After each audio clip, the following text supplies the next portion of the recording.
व्याज स्वीकृत सेवया विदुरभूदगरे सरः श्रीमतां मानव्याहति कैतवा वनमनादीशस्त्रिलोकीपतिः संभिन्नाब्जकुलप्रसूति विभवादम्भोजमब्जालयो यस्य श्रीगिरिजापदाम्बुजयुगं तत्स्यादभीष्टप्रदं भगवत्यै नमः पराम्बिकायै नमः। चलिए, तो पिछले पाठ में हम लोगों ने फल व्यापारयोः धातुः इस पंक्ति में कुछ विचार किया। इसका शाब्द बोध हम लोग कर रहे थे, है कि नहीं है? तो वो उसका शाब्द बोध करेंगे, आज वहीं से चलना है हम लोगों को। लेकिन एक बार थोड़ा ध्यान में रखिए वो कारिका को।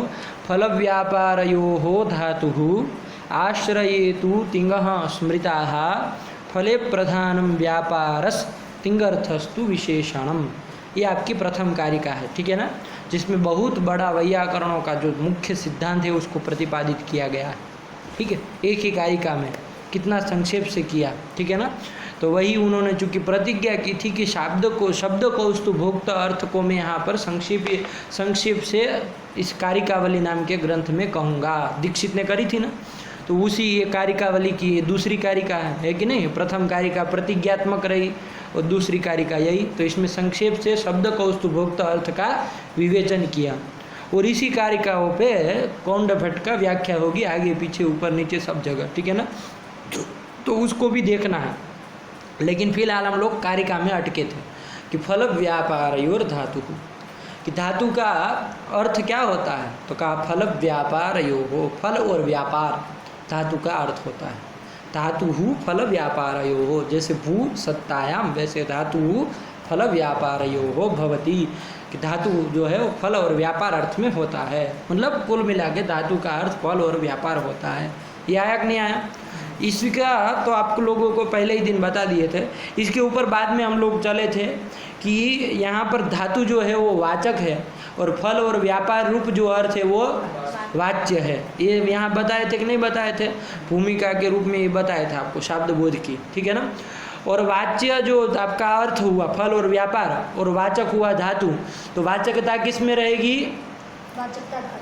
धातु निष्ठा वाचकता, है कि नहीं है? धातु में वाचकता का ही क्या बताए थे? धातु निष्ठा वाचकता। वाच्यता की निष्ठा फल व्यापारोभय निष्ठा वाच्यता। फल और व्यापार निष्ठा है तो फल व्यापार निष्ठा भी बोल दीजिए तो समझ में आ जाएगा। फल व्यापार निष्ठा वाच्यता। और ये जो वाच्यता होती है वो वाचकता से निरूपित होती है और वाचकता जो है वो वाच्यता से निरूपित होती है, क्योंकि धर्मयोः निरूपितत्वम संबंधः, है कि नहीं। जैसे राम जो है ना, मर्यादा पुरुषोत्तम राम है, उसके पिता कौन है? दशरथ है। वो दशरथ जो है वो क्या है? जनक है। उससे जन्य कौन है? राम है। तो जन्यता किस में रहेगी? रामनिष्ठा जन्यता। क्या कहाँ रहेगी? हाँ यही बोलिए, ठीक है ना। रामनिष्ठा जन्यता हुई कि नहीं हुई? अब जन्यता यदि होगी तो जन्यता किंचित जनकता निरूपिता ही होती है। यद किंचित निष्ठ जनकता निरूपिता ही होती है ना। ऐसे ही नहीं ना कहा जाता कि ये पुत्र है तो किसका पुत्र है, प्रश्न आएगा कि नहीं आएगा? तो ये जन्य है, इसमें जन्यता है, तो किन निरूपिता जन्यता है, ये प्रश्न होगा कि नहीं होगा? तो बताना पड़ेगा कि दशरथ निष्ठ जनकता निरूपित जन्यता आपकी किस में है? राम में है। ऐसा कहेंगे कि नहीं कहेंगे? हमको कर दिए क्या? अच्छा, तद् इदानीं नागता सन्ति भवतु। एवमेव, अस्तु। तो ये बताना पड़ेगा ना, जन्यता है तो किन निरूपिता। इसी तरह आपने कह दिया कि फल व्यापार में वाच्यता है, तो प्रश्न क्या होगा? किन निरूपिता वाच्यता है? किन निरूपिता वाच्यता है, ठीक है ना।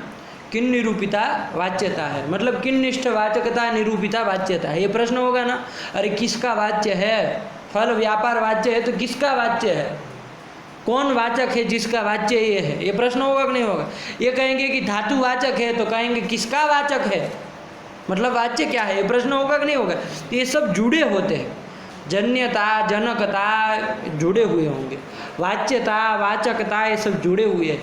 अब जुड़े हुए हैं तो बीच में कुछ कड़ी डालनी पड़ेगी कि नहीं डालनी पड़ेगी? दो लोगों को जोड़ना है तो, है कि नहीं है? तो वही कड़ी वाला काम करता है निरूपितत्व, संबंध। तो वही बताया कि धर्मयोः निरूपितत्वम संबंधः, धर्मों का परस्पर में निरूपितत्व संबंध होता है। तो क्या बोलेंगे? तो धातुनिष्ठ वाचकता निरूपित वाच्यता फल व्यापार निष्ठा, सही से बोलिए उत्तर। धातुनिष्ठ वाचकता निरूपित वाच्यता किन निष्ठा? ये आया। फल व्यापार निष्ठ वाचक वाच्यता निरूपित वाचकता किन निष्ठा? धातु निष्ठा, है ना? आया कि नहीं आया? ये समझ में आया? इतनी भूमिका के रूप में समझ के रखिए, इतनी बातें पता होगी तब जाके आप कुछ संबंध आगे कौन विभक्ति का क्या अर्थ है, फिर प्रकृति प्रत्यय को सबको जोड़ पाएंगे, ठीक है ना। अब देखिए फल व्यापारयोः धातुः, ये बताया, क्या बताया? फल व्यापारयोः धातुः। ये फल व्यापारयोः में कौन विभक्ति लगी है? सप्तमी विभक्ति है, सप्तम्यंत वो पद है, तो सप्तमी विभक्ति है ना। तो फल व्यापार ये आपकी प्रकृति है, इससे कौन प्रत्यय किया गया है? सप्तमी द्विवचन में ओस प्रत्यय किया गया। तो फल व्यापार ओस और आगे धातु, ये इतना पढ़ा है कि नहीं पढ़ा है? 3 चीजें हैं, अभी सामान्य रूप से लीजिए, है कि नहीं है। अब ये फल व्यापार ये प्रकृति है, प्रकृति का अर्थ क्या है? फल व्यापार, यही बताए। अरे फल व्यापार, फल मतलब जो भी विकलित इत्यादि फल, और व्यापार मतलब जो भी है ना फुतकरत्व आदि जो भी जो भी क्रिया है सब व्यापार है कि नहीं है। तो प्रकृति हुई फल व्यापार, उसका अर्थ क्या है? तो संक्षेप में बोले फल व्यापार। आया कि नहीं आया? क्योंकि देखिए प्रकृति अर्थ का और प्रत्यय अर्थ का हम अन्वय बोल रहे हैं, ऐसा बोल रहे हैं ना। क्योंकि प्रकृति और प्रत्यय का संबंध नहीं होता है। प्रकृति और प्रत्यय को क्या लेना देना है जी? फल व्यापार और ओस को क्या लेना देना जी? पदों के बीच में कोई संबंध होगा क्या? पदों का परस्पर में संबंध नहीं ना होता है। होता है क्या? नहीं होता है। नहीं पता है कि नहीं होता है? हैं? नहीं होता है। हाँ, नहीं इतना ही सुनने में आ रहा है, फिर पता नहीं है कि नहीं होता है। क्या कहना चाह रहे हैं, ठीक है ना। कोई समस्या हो तो बोलिएगा, ठीक है ना। क्योंकि पूर्व पाठ में पढ़ा दिए हैं तो आप लोगों को थोड़ा ये लगे कि इतना जल्दी जल्दी क्यों जा रहा है, ठीक है ना, वरना हम लोग तो बहुत विस्तार से किए। तो फल व्यापार जो है वो प्रकृति है, ओस प्रत्यय है, इनका तो कोई संबंध नहीं ना है। तो पदों का परस्पर में संबंध नहीं होता है, ठीक है ना। पदार्थों का परस्पर में संबंध होता है। ये थोड़ा आप अभी इस दुनिया में प्रवेश करिए, ठीक है ना। अभी तक मोटे मोटे बुद्धि से आप लोग विवेक नहीं करते हैं, फल व्यापार का ओस में अन्वय कर दिया, ऐसा नहीं होता है। पदों का क्या अन्वय? अरे धातु पद का और फल व्यापार पद का ये वाच्यवाचक है क्या? पदों का क्या वाच्यवाचक था? नहीं ना होगा, अर्थों का कुछ संबंध होगा। आया कि नहीं आया? तो वही आपको कहना है, प्रकृति यहाँ पर फल व्यापार है, उससे ओस प्रत्यय। प्रकृति का अर्थ क्या है? फल व्यापार। प्रत्यय ओस है, उसका क्या अर्थ है? तो बताए थे क्या? वाचकत्व। देखिए सप्तमी हमने की है किस अर्थ में? अधिकरण सप्तमी है। अधिकरण 3 प्रकार का होता है ना। औपश्लेषिक, वैषयिक और अभिव्यापक, 3 प्रकार का अधिकरण होता है। यहाँ पर कौन सा है? तो वैषयिक अधिकरण में सप्तमी की है, ठीक है ना। तो यहाँ मतलब सप्तमी का अर्थ विषय आएगा। क्या आएगा? विषय आएगा। बताए थे ना उस दिन, विषय होगा। अब यहाँ पर वैयाकरणों के मत में 2 पक्ष चलते हैं, बताया था। शक्ति ही कारकम, शक्तिमत कारकम। तो विषय जब हम सप्तमी का अर्थ कर रहे हैं, मतलब कौन सा पक्ष? शक्तिमत कारकम। जैसे कर्ता कारकम मतलब शक्तिमत कारक हुआ। कर्तृत्व कारक यदि कह रहे तो शक्ति ही कारकम। आया कि नहीं? क्योंकि कर्तृत्व शक्ति वाला जो होगा वो शक्तिमान कहलाएगा। कर्तृत्व रूपा शक्ति है कि नहीं? तदवान कौन होगा? कर्तृत्ववान कौन कर्ता होगा? वो शक्तिमान हो गया। तो कर्ता भी विभक्ति का अर्थ है और कर्तृत्व भी विभक्ति का अर्थ है, दोनों पक्ष हमारे चलता है। तृतीय विभक्ति का अर्थ क्या है? कर्ता भी होता है, कर्तृत्व भी होता है कि नहीं है? तो कर्ता होता है तो कौन पक्ष चल रहा है? शक्ति ही कारकम, शक्तिमत कारकम चल रहा है। कर्ता, कर्ता यदि तृतीय अर्थ है तो कौन मत में बोल रहे? शक्तिमत कारकम पक्ष में बोल रहे। कर्तृत्वम तृतीय अर्थ है ऐसा बोल रहे तो शक्ति ही कारकम इस पक्ष में बोल रहे हैं। समझ में आया कि नहीं आया? इसी तरह यहाँ पर भी विषय सप्तम्यर्थ ये कहेंगे तो शक्तिमत कारकम, लेकिन विषयत्व, विषय में रहने वाली जो शक्ति, विषयत्व है ना, जो धर्म है विषयत्व, वो सप्तमी का अर्थ है। ये कौन से मत में हुआ? शक्ति ही कारकम। तो अभी उसी पक्ष में शब्दबोध कर रहे हैं, शक्ति ही कारकम। नहीं है, एक लोगों का शक्ति ही कारकम चलता है, ठीक है ना। वो कर्मणि द्वितीय मतलब वो लोग कहते हैं कर्मत्वे द्वितीय इत्यर्थ, कर्म पदस्य धर्म परकत्वात्, व्युत्पत्तिवाद देखिए वहाँ का आप, द्वितीय कारक वहाँ लिखा उन्होंने गदाधर भट्टाचार्य जी ने, कर्मणि द्वितीय इत्यत्र कर्म शब्दस्य धर्म परकत्वात् कर्मत्व द्वितीय कर्मत्ववाचिका द्वितीय इत्यर्थ, ये उन्होंने लगा ली। उन लोगों का शक्ति ही कारकम जाता है, हम लोगों का शक्ति मत कारकम चलता है, लेकिन हम दोनों में वो शक्ति ही कारकम भी मानते हैं, जरूरी हो जाता है हमारे लिए। क्योंकि ये कारक में सूत्र आता है ना, कारक मध्य ऐसा करके सूत्र है कोई, कारक मध्य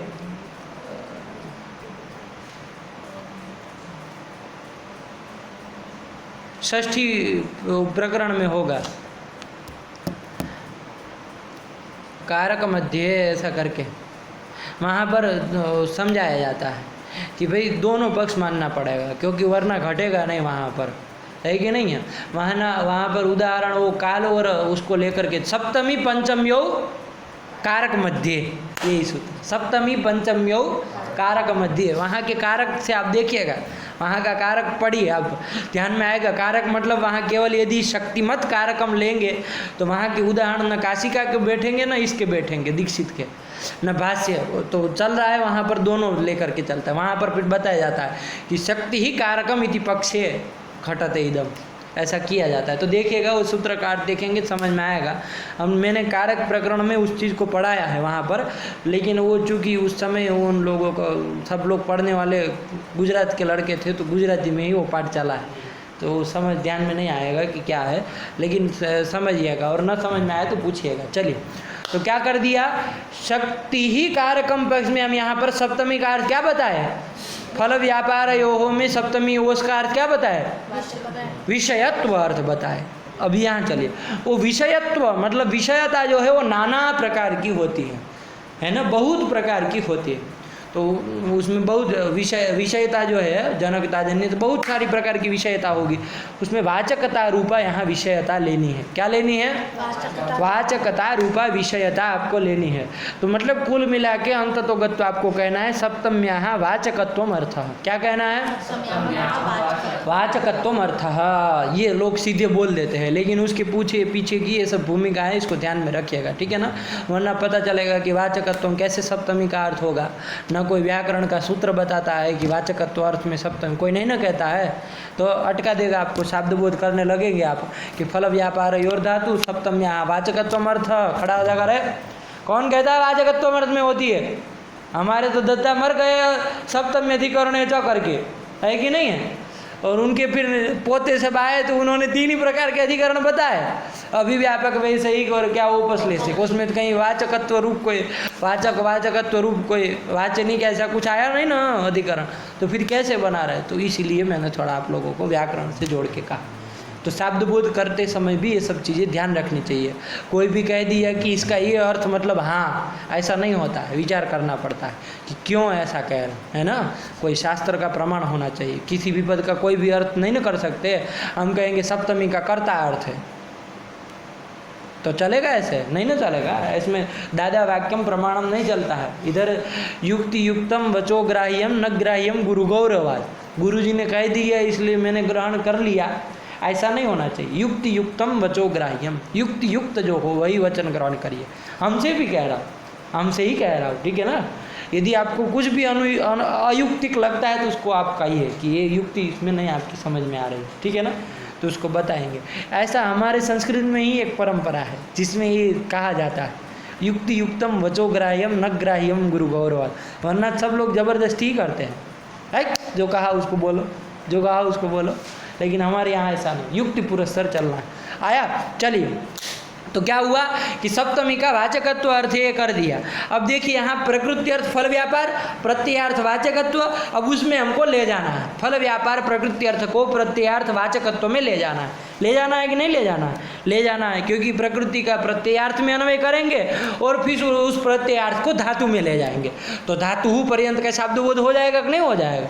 यही तो करते हैं हम लोग। श्री लक्ष्मी रमणम में यही किए थे ना, क्रम से गए द्वितीया में ले गए, फिर वहाँ उसको धात्वर्थ में ले गए और जाके फिर उसको तिबर्थ क्या सब जहाँ विशेषण हो रहा था वो सब जोड़ करके शब्दबोध किया था। वही चीज़ यहाँ पर भी करनी है।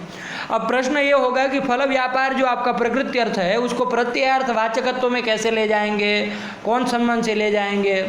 तो उस दिन कहा था कि निरूपितत्व संबंध से। किस संबंध से?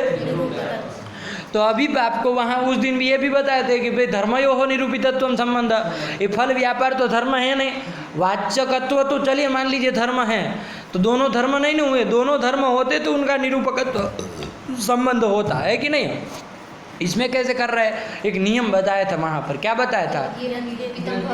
तत्तदाश्रयेणापि निरूपितम भवति। साथ ही में बोलना है, रुकना नहीं है। आपको अलग से थोड़ी पूछेंगे अरे यही 3 लोग थे उस दिन, बाकी वो लड़के भी थे 3 लोग, लेकिन वो आज पता नहीं अब नवरात्र आया है तो वो लोग थोड़ा अनुष्ठान में लगे है कि नहीं है।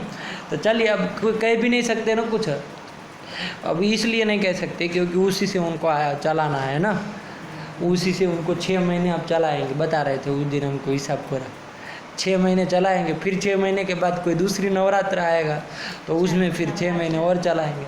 तो चलिए ये सब है। तो क्या यहाँ पर प्रकृति में कि क्या करना है, यद्येन निरूपितम भवति तत्तदाश्रयेणापि निरूपितम भवति। तो वाचकता जो है वो किससे निरूपिता होती है? वस्तुतः वाच्यता से ही निरूपिता होती है कि नहीं है। तो वाच्यता से निरूपिता होती है, तो वाच्यता का आश्रय जो वाच्य जो भी होगा उससे भी निरूपिता होगी। यहाँ पर वाच्य कौन था? धातु और फल व्यापार में फल व्यापार, यही वाच्य था ना। तो फल व्यापार निष्ठ वाच्यता से निरूपिता तो वाचकता होती, इसमें तो कोई संदेह नहीं। तो उस वाच्यता से निरूपिता यदि वो वाचकता है तो वाच्यता का आश्रय कौन? वाच्य कौन है? फल व्यापार। तो यही बोले ना फल व्यापार, उससे भी वो निरूपिता होगी। कौन? वाचकता।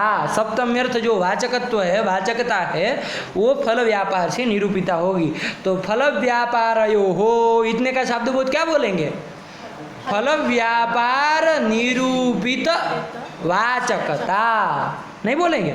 अरे दोनों के बीच में निरूपितत्व संबंध है तो बस निरूपित जोड़ के बोल दीजिए तो हो गया, है कि नहीं है। क्या बोलेंगे? फल व्यापार निरूपित जो वाचकता आ जाएगा। ये वाचकता किस में रहती है? वाचक में। कौन है वाचक? फल व्यापार का वाचक कौन है? फल व्यापार का वाचक कौन है? धातु है ना। तो बोलो ना, इधर ही अटक जाता है क्या गले में? वाचक कौन है? वाचक धातु। अरे अभी तो बताए थे धातु वाचक है, फल व्यापार उसका अर्थ है, तो वाच्य है, नहीं बताए थे? सब इसीलिए बताए थे। उसी दिन यहीं से पाठ अटका था, है कि नहीं है। उस दिन वो कुछ मतलब नहीं सही से बोले तो मैंने कहा प्राणायाम करो, उसी में से चले गए थे, है कि नहीं है। तो वहीं तक का पाठ है। कोई एक लड़का हमको उस दिन में वो पाठ जब डाल दिया तो कहा कि गुरुजी ये पाठ पूरा नहीं है इसमें। मैंने कहा पूरा ही है, यहीं तक चला, प्राणायाम पर्यंत ही पाठ है, उसके बाद का आगे मिलेगा जब आएगा तब, ठीक है ना। तो ऐसे उनको चूँकि वहाँ इस दृष्टि से ख़त्म वो पूर्ण होने की दृष्टि से पूर्ण नहीं ना हुआ था, कुछ प्रसंग आ गए इसलिए पूर्ण। तो लग तो यही रहा था कि अपूर्ण है पाठ, लेकिन ऐसा नहीं था, उस दिन का पूर्ण ही है, आज उसके साथ जोड़ देना, ठीक है ना। चलिए, तो क्या हो गया यहाँ पर प्रकृति में कि फल व्यापार निरूपित वाचकता। कितने का अर्थ आया ये?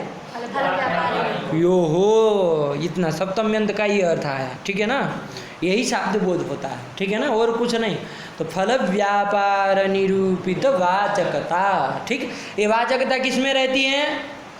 धातु में रहती है। अरे फल व्यापार निरूपित, फल व्यापार निष्ठ वाच्यता निरूपित वाचकता किस में रहती थी? धातु में। तो वही चीज़ है, बस वो वाच्यता नहीं बोल रहे, सीधे फल व्यापार निरूपित बोल दे रहे, क्योंकि यदि ये न निरूपितम भवति तत्तदाश्रयेणापि निरूपितम भवति, तो सीधे बोल दे रहे। तो आप उसमें हिचकिचा रहे तो गलत बात है ना, नहीं हिचकिचाना चाहिए। फल व्यापार निरूपित वाचकता किसमें है? धातु में है, ठीक है ना। अब वाचकता जो है वो धातु में रहती है। अब ये वाचकता जो है सप्तमी का अर्थ था, उसको आपको अब धातु पद का अर्थ क्या है? धातु, उसमें ले जाना है ना, धातु में ले जाना है, नहीं ले जाना। अरे धातु आगे पद है, उसका अर्थ धातु जो है ना, मतलब भुआदि, उसमें ले जाना है ना, धातु में ले जाना है। तो किस संबंध से ले जाएंगे यहाँ पर बोलिए? अब कौन संबंध करेंगे? निरूपितत्व करेंगे। क्यों? धातु कभी भी निरूपित होता है क्या?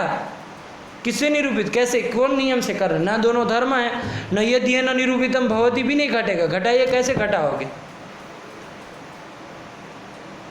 कैसे घटाएंगे? निरूपितत्व अब आ गया तो सब जगह निरूपितत्व, ऐसा नहीं ना होता है।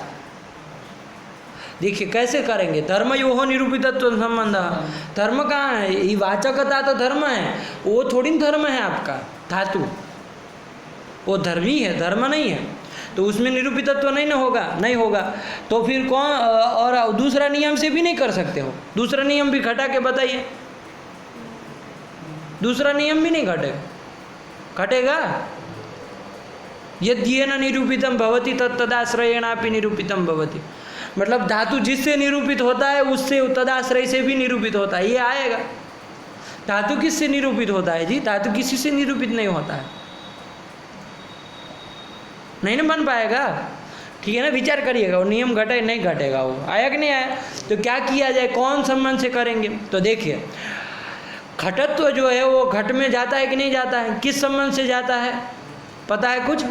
घटत्व क्या है, जाति है, क्या है, जाति जो है वो व्यक्ति में किस संबंध से रहती है, समवाय संबंध, समवाय नहीं, समवाय संबंध से रहती है, पूरा समवाय उससे रहेगी, समवाय संबंध से रहेगी। कौन, घटत्व जो जाति है वो घट व्यक्ति में, जाति व्यक्ति में समवाय संबंध से रहती है। तर्क संग्रह पढ़े कि नहीं पढ़े, समवाय किन के बीच में होता है बताया जाता है ना, वहाँ पर तर्क संग्रह मूल में ही बताया जाता है। अब ये मत कहिएगा कि हमको सही से नहीं पढ़े हैं, मूल तो कम से कम पढ़े होंगे, जो भी पढ़े होंगे तो थोड़ा पढ़ लिया करिए, ज़रूरत पड़ती है कभी कभी, ठीक है ना। पद पदार्थ ज्ञान होता है, वो भी एक उपकारक शास्त्र है, केवल पाणिनीयम सर्वशास्त्रोपकारकम नहीं कहा, काणादम पाणिनीयम च, जबकि पहले उसको रखे, है कि नहीं है।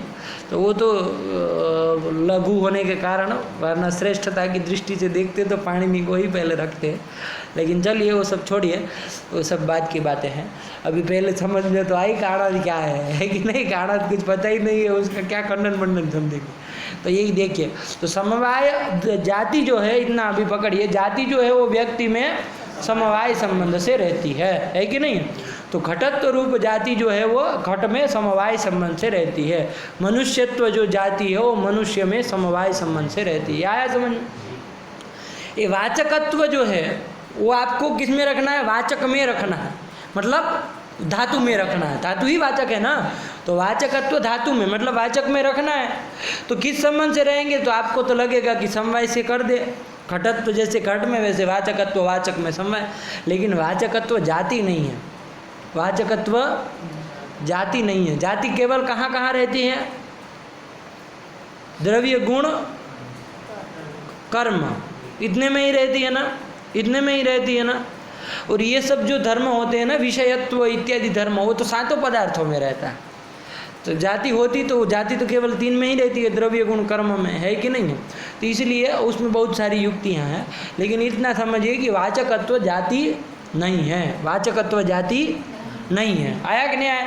तो जो वाचकत्व जब जाति नहीं है तो समवाय संबंध से नहीं न रहेगी, तो किस संबंध से रहेगी, तो जात वाचकत्व कोई धर्म तो है कि नहीं है ना, जाति नहीं है लेकिन कोई धर्म तो है ना, तो वो अपने धर्म में स्वरूप संबंध से जाएगा। कौन संबंध से, उसी का नाम कहते हैं आश्रयत्व संबंध है। किस संबंध से, वाचकताश्रय धातु, क्या, अरे आश्रयत्व संबंध देने गया ना, वाचकता का आश्रय कौन होगा, वाचक ही होगा। कौन है वाचक, धातु है, तो वाचकता का आश्रय धातु, आया कि नहीं आया। तो संबंध कौन जोड़े, आश्रयत्व संबंध जोड़े, ठीक है ना। तो वाचकताश्रय धातु ऐसा बोल लेंगे, है ना, इधर इतने में। अब पूरा बोले, फल व्यापार यो हो धातु का, फल व्यापार निरूपित वाचकताश्रय धातु, वाचकताश्रय धातु कहिए चाहे वाचकतावान धातु, दोनों एक ही बात है ना। वाचकता, अरे घटाश्रयम भूतलम, घट का आश्रय भूतल कहो, चाहे घटवद भूतलम कहो, एक ही बात है ना। मतुब का वही अर्थ होता है ना, मतुब उसी अर्थ में आता है ना। तो वाचकताश्रय धातु कहिए चाहे वाचकतावान धातु, ये भी कहिए तो भी सही है कि नहीं है। तो क्या बोलेंगे, बोलिए, फल व्यापार निरूपित वाचकतावान धातु, आया कि नहीं। फल निरूपित जो वाचकता है, फल व्यापार निरूपित जो वाचकता है, तदवान धातु है। मतलब इसका अर्थ क्या आया, तो फल व्यापार निष्ठ वाच्यता निरूपित वाचकतावान धातु, यही आया ना, मतलब इसका यही है ना, वाच्यता बस नहीं बोल रहे हैं, है कि नहीं है, उसको सीधे निरूपितत्व संबंध से ले आए थे, इसलिए वाच्यता नहीं बोल रहे हैं। तो बात तो यही है ना कि फल व्यापार का वाचक धातु है, फलितार्थ इतना ही है कि फल व्यापार का वाचक कौन है, धातु है, यही बात है, ठीक है ना। लेकिन उसको थोड़ी परिष्कृत भाषा में हमने कर दिया, फल व्यापार निरूपित वाचकतावान धातु, आया कि नहीं आया। इसी तरह आश्रय तिंग स्मृता है, आश्रय तिंग, आश्रय अर्थ में तिंग है, तो कौन वाचक है, कौन वाच्य है, तिंग जो है वो वाचक है, आश्रय जो है वो अर्थ है, वाच्य है कि नहीं। पद जो होता है वो वाचक होता है, अर्थ जो होता है वो वाच्य होता है कि नहीं होता है। तो तिंग जो है, तिंग मतलब तिप्त जी त्यादि गांत समुदाय घटक प्रत्यय, तिंग मतलब क्या, त्यादि गांत समुदाय घटक प्रत्यय, त्यादि ती से लेकर के गांत महिंग है ना जी अंतिम में, तो गांत जो समुदाय, पूरा समुदाय, उसमें घटक जो प्रत्यय है, तीप तस जी सिप थस थ मिब वस मस त आताम ज थस थास आथाम ध्वम ईट वहिंग महिंग, ये पूरा, ये जितने भी प्रत्यय उसी को तिंग कहा जाता है। तिंग मतलब क्या, त्यादि गांत समुदाय घटक प्रत्यय, जैसे सुप मतलब क्या, स्वादि पांत समुदाय घटक प्रत्यय, सुप कहने से यही बोध होता है ना, तिंग कहने से यही बोलता है, घटक सब प्रत्यय का, तो उसी को ऐसे ही बोला जाए, ठीक है ना। अभ्यास करिए ऐसे बोलने का, ठीक है ना। कब तक सुजस पूरा 18 का 18 बोलते रहेंगे, है कि नहीं। त्यादि कितने 18 होंगे ना, त्यादि, अरे तिप्त जी 9 इधर 9 उधर, आत्मा ने पद वाले, तो 18 कब तक बोलते रहेंगे। तिंग मतलब क्या, तो 18 बोलेंगे, उससे अच्छा बोल दीजिए त्यादि गांत समुदाय घटक प्रत्यय। शुभ मतलब 21 बोलने की अपेक्षा बोल दीजिए स्वादि पांत समुदाय घटक प्रत्यय, आया कि नहीं। चलिए प्रकृति में आइए, प्रकृति में क्या था, आश्रय तिंग स्मृता, है कि नहीं। आश्रय अर्थ में तिंग है, आश्रय सप्तमी है, सप्तमी का वैषयी की सप्तमी है, शक्ति ही कार्यक्रम उस पक्ष में विषयत्व सप्तमी का अर्थ होगा। विषयता किस कौन, बहुत सारे प्रकार की होती है, कौन सी यहाँ मानेंगे, वाचकत्व रूपा विषयता मानेंगे, सब पूरा का पूरा आ गया कि नहीं आ गया। इसलिए कहते एक जगह सही से पकड़ो तो पूरा भूषण सार लगेगा, है कि नहीं, और एक जगह नहीं समझे तो कहीं नहीं आना है आगे, फिर अटकते रहेंगे सब जगह। तो सप्तमी का वाचकत्व अर्थ आया कि नहीं आया। प्रकृति है आश्रय और प्रत्यय है नी, नी प्रत्यय क्या है, नी प्रत्यय है, और प्रकृति है आश्रय, है कि नहीं है। प्रकृति अर्थ जो आश्रय, प्रकृति अर्थ को भी आश्रय ही बोल दे रहा है, उसका प्रत्ययार्थ वाचकत्व में अन्वय करना है कि नहीं करना है, तो किस संबंध से करेंगे, निरूपितत्व संबंध से करेंगे, है कि नहीं है कि नहीं है। क्योंकि आश्रय में, आश्रय क्या है, वाच्य था ना, और तिंग आपका क्या था, वाचक था। तो वाचकता किसमें थी, तिंग में थी, वाच्यता किसमें है, आश्रय में है। तो आश्रय निष्ठ वाच्यता निरूपित वाचकता तिंग निष्ठा, और तिंग निष्ठ वाचकता निरूपित वाच्यता आश्रय निष्ठा। ये समझ रहे कि नहीं समझ रहे। अब देखिए सप्तमी का अर्थ है वाचकत्व, उसमें आपको प्रकृति अर्थ आश्रय का अन्वय कराना है कि नहीं कराना है। किस संबंध से करेंगे, तो कहा निरूपितत्व संबंध से। वही प्रश्न आएगा कि धर्मों का निरूपितत्व होता है, वाचकता तो वाचकत्व जो सप्तमी का अर्थ है वो तो धर्म है, लेकिन प्रकृति अर्थ तो धर्म नहीं ना है, तो कैसे निरूपितत्व संबंध होगा। वाच्यता का निरूपित वाचकता हो सकती है, ये आप आश्रय से निरूपित कैसे कर दे रहे हैं, तो वही बताएंगे। यदि ये न निरूपितम भवति तत्तदाश्रयेणापि निरूपितम भवति। आश्रय निष्ठ वाच्यता से निरूपिता कौन होती है, वाचकता होती है कि नहीं होती है। तो वाचकता वो वाच्यता से निरूपिता है, तो वाचकता वाच्यता से निरूपिता है, तो वाच्यता का आश्रय कौन है, वाच्य कौन है, वाच्य आश्रय, उससे भी निरूपिता होगी। आगे नहीं आगे, तो क्या बोल देंगे, आश्रय निरूपित वाचकता।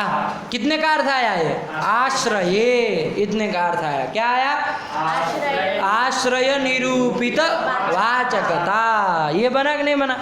अब उस वाचकता को थिंग में ले जाना है कि नहीं ले जाना है, वाचकता को तिंग में ले जाना है। तो तिंग वाचक है, उसमें वाचकता रहती है, सीधी सी बात है। तो किस संबंध से रहेगी, तो जाति तो है नहीं, समवाय संबंध से तो नहीं कह सकते। तो किस संबंध से रहे? तो जाति अतिरिक्त जितने भी धर्म होते हैं सामान्य रूप से, है ना, वो सब धर्म जो आपके होते हैं वो आपके स्वरूप संबंध से जाते हैं। सामान्य रूप से मैं मूल मोटे मोटे से कह रहा हूँ, ठीक है ना। आगे जाके धीरे धीरे परिष्कार होगा तो फिर कहिएगा मत कि आपने तो अवच्छेद ने सबको लाए थे, है कि नहीं। तो कैसे फिर, तो ऐसा नहीं है, सामान्य रूप से मैं बता रहा हूँ कि जाति अतिरिक्त जो भी धर्म आपको रहेंगे, जाति समय न रहेगी, उसके अतिरिक्त जो धर्म होंगे वो तो समय नहीं न रहेंगे। किससे रहेंगे? स्वरूप संबंध। स्वरूप संबंध भी बहुत प्रकार का होता है। कौन सा स्वरूप संबंध? आश्रयत्व रूप स्वरूप संबंध से आया कि नहीं आया? तो वाचकताश्रय कौन? तिंग तिंग तिंग। अरे एक वचन कर दीजिए, वो तिंग कर दिए कोई बात नहीं, तिंग भी बोल दीजिए कोई दिक्कत नहीं। तो वंतः बोलना, आश्रया ऐसे बोलना पड़ेगा, तो इधर भी ध्यान देना। लेकिन इधर आश्रयता वन आश्रय बोले हैं तो उधर तिंग ही बोल के रुकिए, ठीक है ना। उससे अंतर नहीं पड़ जाने वाला है। तिंग को एक वचन बहुवचन करेंगे तो वो नहीं पड़ेगा, लेकिन इधर हम चूँकि आश्रय एक वचन बोले हैं तो हमारे में अंतर पड़ेगा, है कि नहीं। इसलिए सावधानी बरतिए। तो आश्रय निरूपित वाचकताश्रय तिंग आया कि नहीं। और बहुवचन में करे तो वाचकताश्रया तिंग, हाँ ये कर दीजिए, ठीक है ना। बहुवचन का इतना ही आपको अच्छा लगता है तो बहुवचन कर, है कि नहीं। और अब आश्रय कहो चाहे मतु प्रत्यय करो, एक ही बात है। तो क्या बोल देंगे? आश्रय निरूपित वाचकतावान तिंग आया। तिंग बहुवचन बोलना होगा तो क्या बोलोगे? आश्रय निरूपित वाचकता वंतः तिंग, हाँ ये बोलेंगे। आया, सब तरह से आना चाहिए, ठीक है ना। ऐसे कोई पूर्वाग्रह से ग्रसित होके नहीं बोल। दोनों का आ गया। फल व्यापार यो हो धातु का शब्द बोलिए।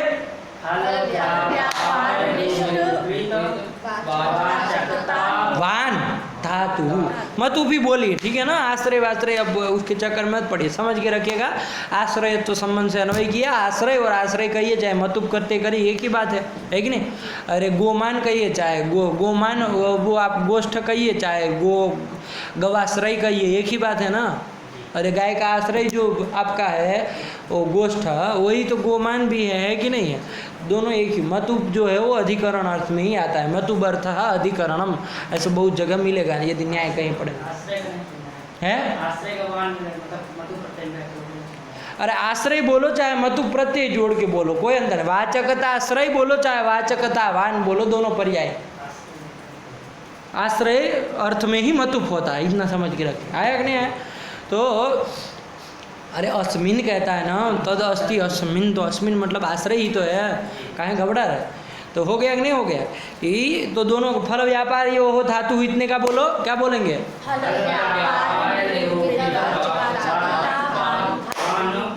वान धातु आया। और आश्रय आश्रय तिंग, हाँ इतने का बोलो। तिंग वाचकतावान तिंग, एक वचन में करेंगे तो, बहुवचन में करेंगे तो वाचकतावंतः तिंग, हाँ ऐसे करेंगे। आया कि नहीं?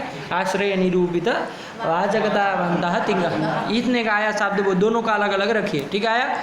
अर्थ भी आप लोगों को इससे समझ में आया कुछ, कि फल और व्यापार का वाचक धातु है, आश्रय का वाचक तिंग है। इतनी ही बात बताइए, इतने में यही बताया ना, कुल मिला के यही बताया कि फल और व्यापार का वाचक धातु है और आश्रय का वाचक तिंग है। ये उसका संक्षेप में अर्थ। जो ज़्यादा ना समझ पाए, मान लीजिए आप लोग भी भूषण सर पढ़ाएंगे, अब सामने वाला जरूरी नहीं ना हर बार आप लोग विद्वत गण से, मतलब आप लोग समझदार लोग है कि नहीं, तो आप लोगों को मैं समझा सकता हूँ।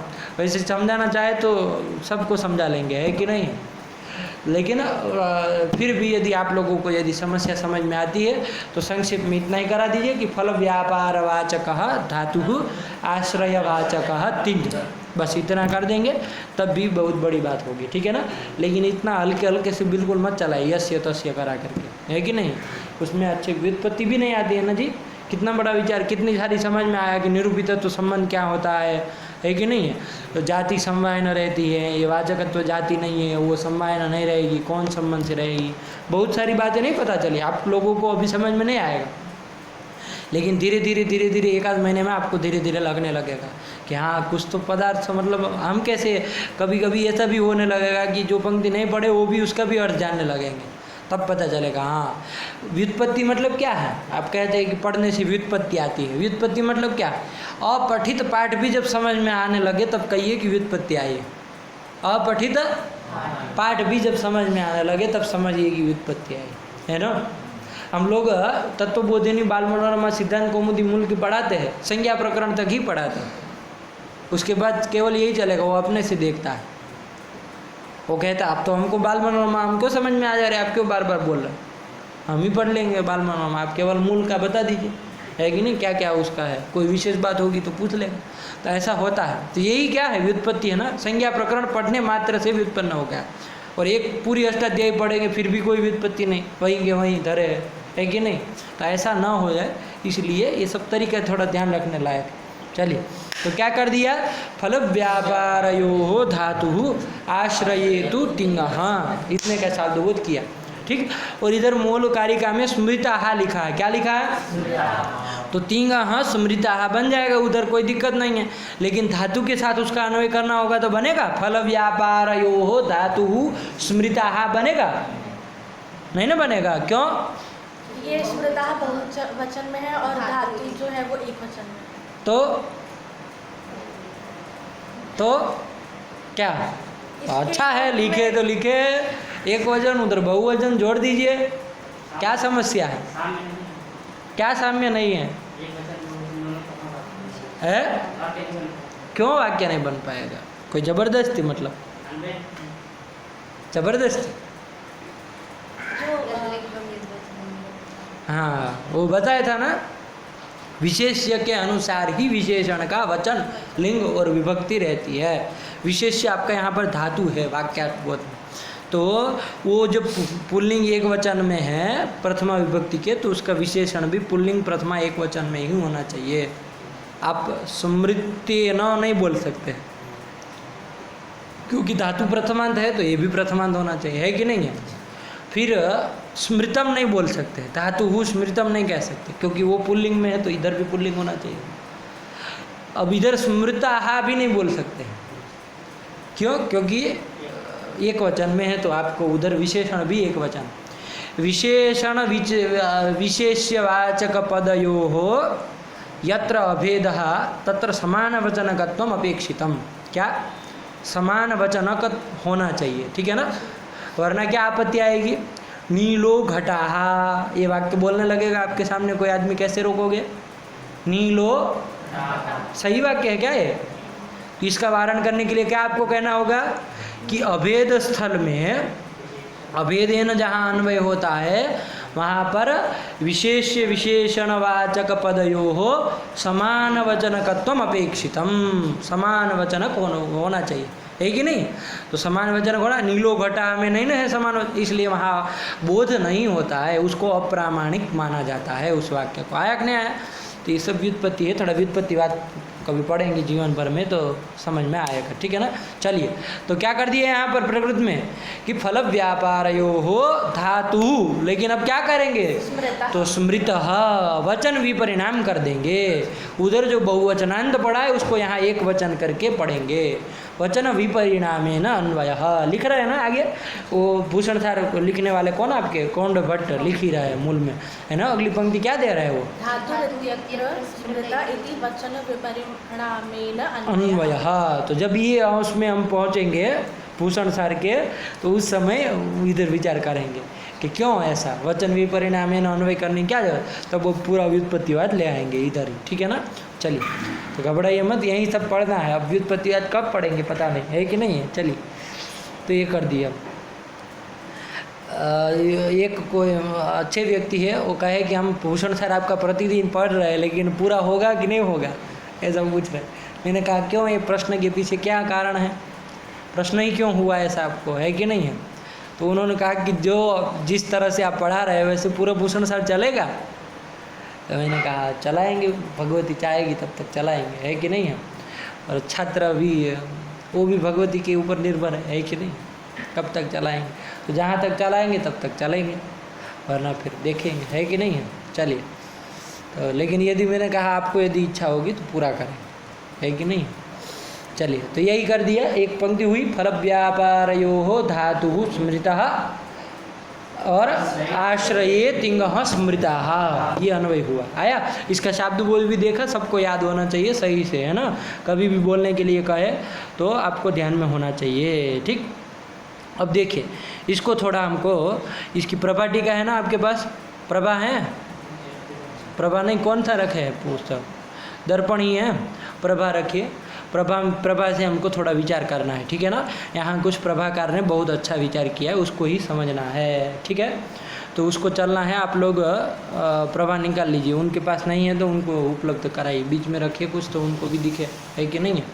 ऐसे पक्षपात मत करिए। चलिए, संगच्छध्वम संवदध्वम संवो मनांसि जानताम, ये हमारी श्रुति कहती है, ठीक है ना।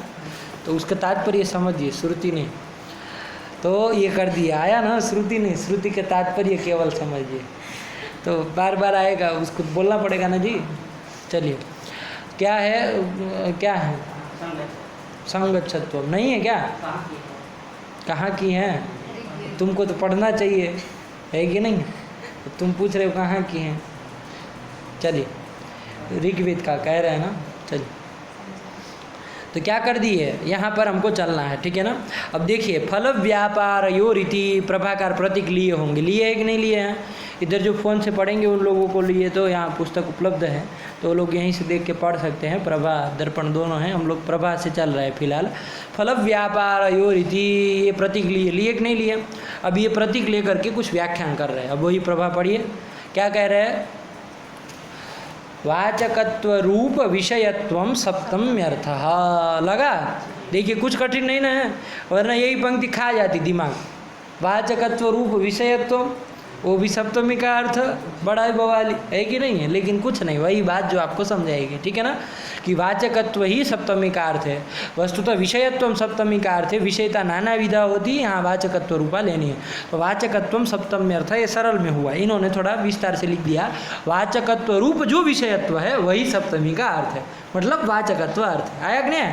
चलिए, तो ये घुमा के तो लिखेंगे, है कि नहीं, लेकिन आप लोगों को समझ के रखना है। वाचकत्व रूप विषयत्वम सप्तम्यर्थः एवं आश्रये इत्यत्रापि तदेव सप्तम्यर्थः। आश्रय में भी सप्तमी का अर्थ वही समझना, वाचकत्व ही समझना। आया? तथा च विभक्ति अर्थे फलाश्रयस्य च निरूपितत्व संबंधेन अन्वयः। फलस्य आश्रयस्य च, अरे उधर फल से एक ही लिख दिए, लेकिन फल व्यापार दोनों का, प्रकृति फल और व्यापार है ना, प्रकृति अर्थ फल व्यापार है ना, उसका किस संबंध है ना अन्वय करना है? प्रत्ययार्थ वाचकत्व में निरूपितत्व संबंध है ना अन्वय करना। उसी तरह आश्रय में आश्रय प्रकृति अर्थ का सप्तमी वाचकत्व में किस संबंध से अन्वय करना है? निरूपितत्व से। तो वही दोनों का साथ में लिख रहा है, अलग अलग हमारी तरह सब नहीं ना बताएंगे, है ना, वो दोनों साथ में लिखते जा रहे हैं। पहले बता दिया है कि वाचकत्व रूप विषयत्व सप्तमी का अर्थ है फल व्यापारियों में, इसी तरह आश्रय में भी सप्तमी का अर्थ है। दोनों का शब्दबोध साथ ही में करना। तथा च विभक्ति अर्थ है, मतलब वाचकत्वे, विभक्ति अर्थ क्या है? वाचकत्व है ना। वाचकत्व में फलस्य मतलब फल व्यापारस्य, फल और व्यापार का, और आश्रयस्य च उधर आश्रयस्य केन संबंधेन अन्वयः? निरूपितत्व संबंधेन अन्वयः। लगा कि नहीं लगा? चलिए, फिर क्या कह रहे? वाचकत्वस्य च स्वरूप संबंधेन धातौ अन्वयः, पहले वाक्य में। और दूसरे आश्रय तो तिंग में सप्तम्यर्थ वाचकत्व से तिंगी अन्वय, तिंग में अन्वय करना है। आया कि नहीं आया? किस संबंध से? स्वरूप संबंध से। वो स्वरूप देखिए काउंस में क्या लिख दे रहे, घेर करके लिख रहे आश्रयत। मैंने बताया ना, स्वरूप संबंध बहुत सारे प्रकार के होते हैं, लेकिन यहाँ पर कौन सा लेना है? आश्रयत्व, है कि नहीं? अरे जनकत्व, जन्यत्व, आधेयत्व, आधारत्व, आश्रयत्व, ये सब स्वरूप संबंध है कि नहीं है? यहाँ कौन सा लेना? आश्रयत्व लेना। वाचकताश्रय धातु, वाचकताश्रय तिंग। आया कि नहीं आया? यही कहा, वाचकत्वस्य च स्वरूप मतलब आश्रयता संबंधेन धातौ इधर प्रथम में, और तिंगी च अन्वय उत्तरार्ध में। आया कि नहीं आया? ये दोनों का समझ के रखिएगा। अब आहत्य क्या शब्द बोध होगा? तो कह रहे फल निरूपित वाचकतावान धातु। इधर फल ही वो लिख रहे हैं, वो व्यापार छोड़ दे रहे हैं, लेकिन आप लोग मत छोड़िए, है ना, क्योंकि प्रकृति अर्थ जो है फल व्यापार है, तो दोनों को लेना पड़ेगा। क्या बोलेंगे? फल व्यापार निरूपित वाचकतावान धातु। ऐसे नहीं लिखना चाहिए, उनको भी नहीं लिखना चाहिए, शायद छापने वाले की भूल होंगी। ग्रंथकार ऐसे नहीं लिखेंगे अंड का बंड, है कि नहीं है? अरे व्यापार कैसे छोड़ दे रहे हैं? है ना। फल व्यापार केवल फल का ही वाचक धातु है क्या? व्यापार का वाचक है, तो कैसे छोड़ दे रहे हैं? तो वही प्रश्न हो गया। तो चलिए, तो फल निरूपित वाचकता, फल व्यापार निरूपित वाचकतावान धातु, उधर आश्रय तिंग का क्या होगा? तो उसका लिख रहे आश्रय निरूपित वाचकतावंतः तिंग, बहुवचन है ना, ये भी बहुवचन थे तो इधर भी बहुवचन कर दिए, है कि नहीं है। लेकिन मैंने कहा कि तिंग यदि एक वचन बोलते हो तो इधर एक वचन कर देना, समझ के रखिएगा, है कि नहीं। तो आश्रय निरूपित वाचकतावंतश्च तिंग इति पूर्वार्धार्थ, ये पूर्वार्ध जो दीक्षित की कारिका थी उसके पूर्वार्ध का इतना अर्थ आया, इति पूर्वार्धार्थ। उत्तरार्थ तो अभी कब विचारेंगे? बाद में ही विचारेंगे, अभी कोई उसका प्रसंग ही नहीं। उत्तरार्थ तो आएगा, अभी बहुत देर है कि नहीं, अभी पूर्वार्थ को ही समझना है। तो यहाँ तक का पूर्वार्थ क्या होगा? फल व्यापार यो हो धातु, मतलब फल व्यापार निरूपित वाचकतावान धातु, आश्रये तु तिंग, आश्रये तिंग मतलब वाचकतावंतश्च तिंग, हाँ इतना पूर्वार्धार्थ आया कि नहीं। मतलब फल व्यापार का वाचक धातु है और आश्रय का वाचक तिंग है, इतना पूर्वार्धार्थ हुआ कि नहीं हुआ, ये कर दी।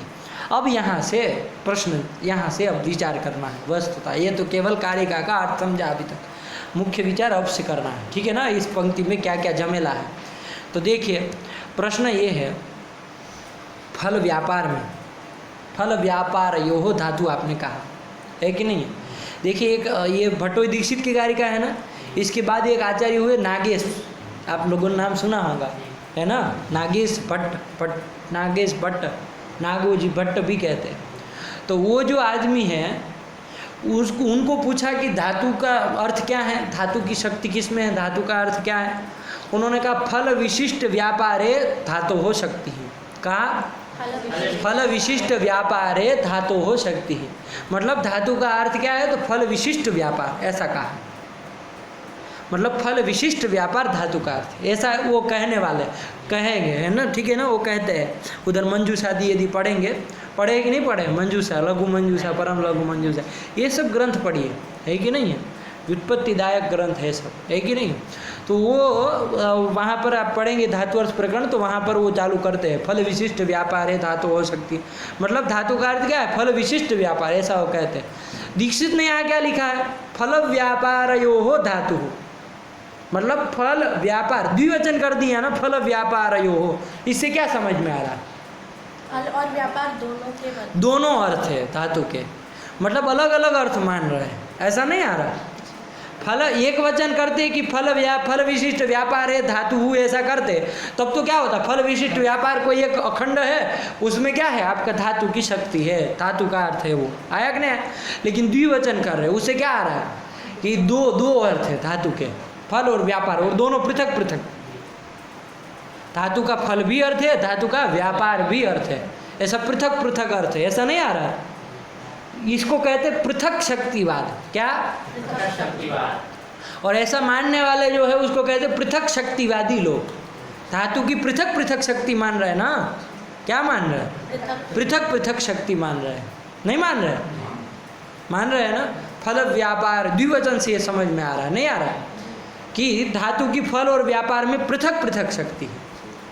यदि ऐसा कहते फल व्यापार है धातु, या तो फल विशिष्ट व्यापार है धातु हुए, ऐसा लिखते, तब तो क्या आता कि फल विशिष्ट व्यापार में धातु की शक्ति, अखंडा शक्ति, ऐसा आता कि नहीं आता, एक ही अर्थ है उसका, क्या फल विशिष्ट व्यापार, ऐसा आता। लेकिन द्विवचन कर रहे हैं तो इससे आ रहा है कि दोनों में अलग अलग शक्ति मान रहा है, ऐसा आ रहा है। वही चीज़ वो बता रहा है, देखो क्या लिख रहे हैं, फल व्यापार यो हो इति द्विवचनेन, ये द्विवचन कर देने से फल निरूपिता व्यापार निरूपिता च धातु हो पृथक शक्ति ही, ये नहीं आ रहा।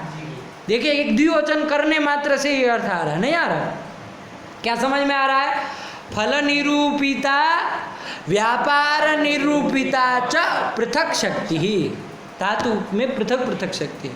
ये शक्ति शब्द आपको थोड़ा अलग लग रहा होगा बिना सुना हुआ, शक्ति है कि नहीं, शक्ति मतलब क्या, तो किसी भी पद की किसी भी अर्थ में शक्ति रहेगी। जैसे घट पद में शक्ति है, कौन से अर्थ, किस अर्थ की शक्ति है, कंबुग्रीवादि जो मदर्थ है, मतलब वो घड़ा जो है, ये तदर्थ निरूपिता शक्ति घटपद में है, ऐसा कहा जाता है ना। मतलब वो उसका अर्थ है, वो उसका पद है, वाचक पद है, यही उसका मतलब होता है। तो वो शक्ति है। देखिए, पद और पदार्थ के बीच कोई संबंध रहना चाहिए कि नहीं रहना चाहिए? बिना संबंध के तो नहीं ना होगा। तो पद पदार्थ का जो संबंध है ना, उसका नाम है वृत्ति। पद पदार्थ का जो संबंध है उसका नाम है वृत्ति। और वो वृत्ति शक्ति, लक्षणा, व्यंजना इत्यादि के भेद से 3 प्रकार की होती है। तो ये शक्ति क्या है? पद और पदार्थ के बीच का संबंध है। क्या है? जैसे घटपद है और उसका कोई अर्थ है कि नहीं? घटपद से कुछ अर्थ आपको समझ में आता है, तो जो अर्थ आपको समझ में आ रहा है वो उसका अर्थ है। तो ये पद, घटपद और ये अर्थ जो आपको समझ में आ रहे हैं, दोनों के बीच में कोई संबंध होगा कि नहीं होगा? कौन संबंध है? तो वही शक्ति, शक्ति नाम का संबंध है कि नहीं है? इसी तरह गंगायाम घोषा कहते हैं, तो गंगा वहाँ पर कहने पर क्या आपको समझ में आता है? गंगा तीर और समझ में आता है कि नहीं आता है? वहाँ जल प्रवाह तो बाधित है कि नहीं है? तो गंगा तीर पर तीर ही समझ में आता है। तो गंगा पद और वो अर्थ जो तीर है, वो दोनों का क्या संबंध है? तो शक्ति नहीं ना कहेंगे, कौन है? लक्षणा संबंध है, दोनों के बीच का संबंध है लक्षणा। आया कि नहीं आया? इसी तरह व्यंजना में भी होता है, ठीक है ना। तो वृत्ति जो है वो पद पदार्थ के बीच का जो संबंध है उसी का नाम वृत्ति है। वो वृत्ति 3 प्रकार की है, शक्ति, लक्षणा, व्यंजना। जबकि हम लोग व्यंजना का खंडन का, वो शक्ति लक्षणा का खंडन करते हैं, 2 ही मानते हैं वैयाकरणों के सिद्धांतों में। तो उसका जब विचार आएगा तो करेंगे, लेकिन फिलहाल मानिए कि वृत्ति जो है वो पद पदार्थ का संबंध है। वो वृत्ति 3 प्रकार की, शक्ति, लक्षणा, व्यंजना के भेद से। आया कि नहीं आया? तो शक्ति शब्द से और कुछ मतलब घबराइए मत कि शक्ति क्या आ गया, ठीक है ना। तो द्विवचन करने से कुल मिला के इतना समझ में आया कि पृथक शक्ति है। धातु फल का भी बोध कराता है, व्यापार का भी बोध कराता है, अलग अलग पृथक पृथक बोध कराता है, न कि एक ही साथ विशिष्ट का बोध कराता है। ऐसा नहीं ना कर, द्विवचन से ये बात हमको समझ में आ रही है। फल व्यापारयोरिति द्विवचन है न फल निरूपिता शक्ति ही व्यापार निरूपिता च धातो हो पृथक शक्ति रीति। आया कि नहीं आया? एक वृंतगत फलद्वय न्यायेन पृथक उपस्थिति प्रयोजिका खंडशः एकैव शक्ति रीति वा सूचितम। ये भी सूचित होता है यहाँ पर कि एक ही शक्ति है, लेकिन एक वृंत फलगत द्वय न्याय ना, ऐसा बता रहे। देखिए इस न्याय को समझिए। जैसे एक पेड़ है, वो पेड़ की एक टहनी में 2 फल लगे। टहनी कहते हैं ना हिंदी में, टहनी कि टहनी, टहनी। चलिए, तो वही जो आपका टहनी, हमारे यहाँ वो डाल कहते हैं, डाल। तो वैसे डाल हम लोग ल बोलते हैं, आप लोग ल बोलते होंगे। चलिए, तो आप लोगों को पता ही नहीं है कि कोई दुनिया में वर्ण भी समझते हैं, वो गुजरात पास पड़ता है। अच्छा, तो वही डाल, तो वही टहनी यहाँ पर प्रकृति में। तो वही टहनी में 2 फल लगे हैं, ठीक है ना। अब दोनों फल लगे तो वो टहनी की जो शक्ति है एक ही है ना। एक ही शक्ति 2 में विभाजित हो गए कि नहीं हो गए? 2 फलों के रूप में विभाजित हो गए। एक ही शक्ति है ना, एक ही नहीं है, एक ही शक्ति है। वो एक ही शक्ति से 2 फलों का विभाजन कर दिया। उसी प्रकार धातु में एक ही शक्ति है, उससे 2 निकल गए, फल और व्यापार। 2 उसके फल समझिए, है कि नहीं है? और धातु को टहनी समझिए, है कि नहीं? तो ये एक ही शक्ति है, लेकिन पृथक पृथक है। खंडशः शक्ति इसको कहा जाए। क्या कहा जाए? खंडशः शक्ति। समझ में आया? पहले तो कर दिए पृथक पृथक ही शक्ति है, एक मत हुआ। दूसरा, शक्ति तो एक है लेकिन खंडशः शक्ति है कि नहीं है? आया। और एक है कि विशिष्ट में शक्ति, फल विशिष्ट व्यापार में शक्ति। 3 मत आ गए। कौन 3 मत? एक धातु की शक्ति, फल और व्यापार में पृथक पृथक शक्ति, ये एक मत, ये पृथक शक्तिवादी मत। आया कि नहीं आया? दूसरा मत क्या आया कि शक्ति एक ही है लेकिन खंडशः है। आया कि नहीं? जैसे एक ही टहनी में 2 फल लग जाते कि नहीं लग जाते? तो खंडशः शक्ति एक ही थी लेकिन विभाग हो गया, खंडशः 2 फल हो गए कि नहीं हो गए? आया कि नहीं? उसी प्रकार धातु एक ही है, उससे 2 अर्थ, खंडशः शक्ति। तो ये खंड शक्तिवादी मत में हुआ। आया कि नहीं आया? वो तीसरा मत जो बताया विशिष्ट शक्तिवादी का मत, किसका? नागेश का। फल विशिष्ट व्यापारे शक्ति ही, ये विशिष्ट में एक ही शक्ति और एक ही अर्थ, ऐसा नागेश का मत। 3 मत आया कि नहीं आया? यहाँ पर फल व्यापार यो हो द्विवचन कर देने से पहले 2 जो मत बताए दोनों समझ में आ सकते हैं। द्विवचन करने से नहीं आ रहा है। एक तो फल और व्यापार पृथक पृथक शक्ति मान लीजिए, ये भी आ रहा है, और खंडशः शक्ति भी आ रही है, ऐसा नहीं आ रहा है, ये भी कह सकते हैं इसी द्विवचन से। लेकिन विशिष्ट शक्ति ये नहीं आ रहा है। धातु की केवल फल और व्यापार में विशिष्ट में शक्ति है, एक ही अर्थ है, एक ही धातु का, ऐसा नहीं ना आ रहा। द्विवचन करने से दोनों में से कोई भी आप लोग प्रथम मत मतलब पृथक शक्तिवादी मत भी ले सकते, पृथक शक्ति भी मान सकते और खंड सह शक्ति भी मान सकते। आया कि नहीं? वही दो मत यहाँ पर दिए हैं कि फल व्यापार रीति द्विवचन है ना, फल निरूपिता व्यापार निरूपिता च धातु पृथक शक्ति एक मत हुआ। चाहे एक वृंतगत फलद्वय न्यायेन पृथक उपस्थिति प्रयोजिका खंडशः एकैव शक्ति रीति सूचितम, द्विवचन के द्वारा ये सूचित किया गया। आया? इतना ही पाठ रख रहे, इसको इतना पचा के आइए, ठीक है ना, इतना पका के आइए अपने दिमाग में, है ना। 3 मत आपके सामने अभी रखे हैं। यहाँ पर द्विवचन कर देने से कौन 2 मत गृहीत हो रहा है ना, और वो 2 मत मानेंगे तो अब उसके ऊपर नाना प्रकार की शंकाएं होगी, वो सबका समाधान किया जाएगा और तब जाके ये मत पुष्ट होगा। फल व्यापार हो धातु, है ना, उसी मत को सिद्ध करने में लगे हुए हैं। लेकिन इतना लगा के आइए तब आगे चलते हैं, ठीक है ना। बढ़िया से विचार करके आइए, ऐसे ही मैं केवल कह दूँ और ये लिख दे कि द्विवचन किया है और उससे आप केवल हाँ हाँ हाँ कर रहे, ऐसा नहीं, समझ करके आइए, ठीक। व्याज स्वीकृत सेवया विदुरभूदगरे सरः श्रीमतां मानव्याहति कैतवा वनमनादि शस्त्रिलोकीपति संभिन्नाब्ज कुल प्रसूति विभवादम्भोजमब्जालयो यस्य श्रीगिरिजापदम्बुजयुगं तत्स्यादभीष्टप्रदं भगवत्यै नमः। पराम्बिकायै नमः। अस्तु।